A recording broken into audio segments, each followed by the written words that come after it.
PIL का अर्थ क्या है?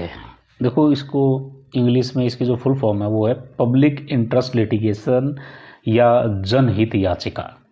अगर किसी व्यक्ति के कानूनों का कानूनी जो उसके जो फंडामेंटल राइट्स है, कानूनी अधिकार हैं, उनका हनन होता है, वायलेशन होता है, तो वो कोर्ट में जाके उनको रिइंस्टेट करा सकता है। कोर्ट जो है रिइंस्टेट कर देगा, उसके अधिकार उसको दिला देगा। लेकिन बहुत सारा तबका ऐसा है जिनको मतलब कि लॉज के बारे में, कानूनों के बारे में, संविधान के बारे में उनको नॉलेज नहीं है।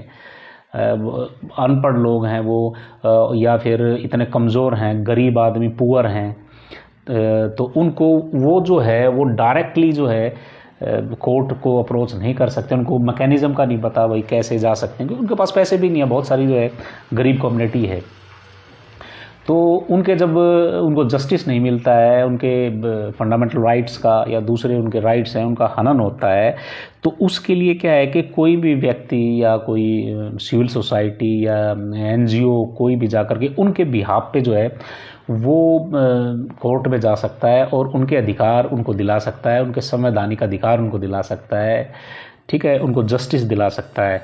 कोई भी व्यक्ति या ग्रुप, मतलब किसी एक व्यक्ति का भी जो है क्या कहते हैं उसके राइट्स का जो हनन होता है, वायलेशन होता है, या ग्रुप ऑफ पीपल, मतलब कि एक खास कम्युनिटी, इसमें बहुत सारे लोग हो सकते हैं, इसमें महिलाएं भी हो सकती हैं।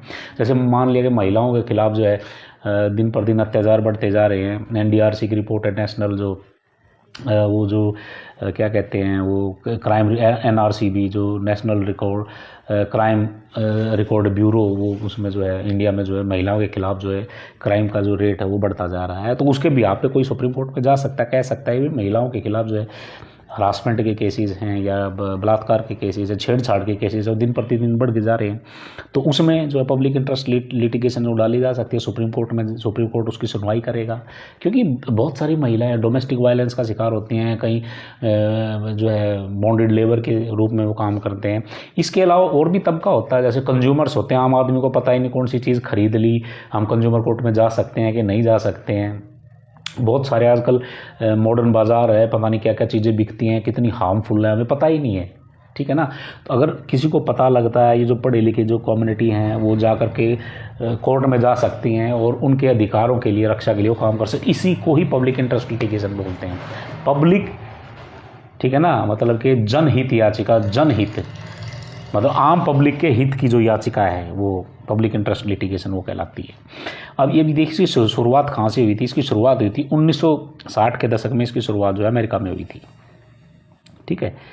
और उसके बाद देखिए फिर इसमें इंडिया में कहाँ शुरुआत हुई थी, ये 1980 में जो इसकी शुरुआत हुई थी, जिसको हम न्यायिक जो है सक्रियता या जनहित याचिका, और ये जो है ना, हाँ सॉरी, ये जो जुडिशियल एक्टिविज़म है ये भी इसका ही एक पार्ट है अगर देखा जाए तो इसकी शुरुआत कब हुई थी? न्यायमूर्ति VR कृष्ण अय्यर और न्यायमूर्ति PN भगवती, ये लोग जो है पब्लिक इंटरेस्ट लिटिगेशन के जो है ये प्रवर्तक रहे हैं। इंडिया में इसकी शुरुआत इन्होंने की है और इसके कई नाम हैं। इसको हम सोशल एक्शन लिटिगेशन भी बोलते हैं, SAL, और सोशल इंटरेस्ट लिटिगेशन भी इसको बोलते हैं, या फिर इसको क्लास एक्शन लिटिगेशन भी इसको बोलते हैं, ठीक है। तो ये मैंने बताया कि पब्लिक इंटरेस्ट लिटिगेशन है क्या एक्चुअली में। तो इसके बाद हम जो है ये जुडिशियल एक्टिविज़म जो है न्यायिक सक्रियता, अगले लेक्चर में हम इसको डिस्कस करेंगे।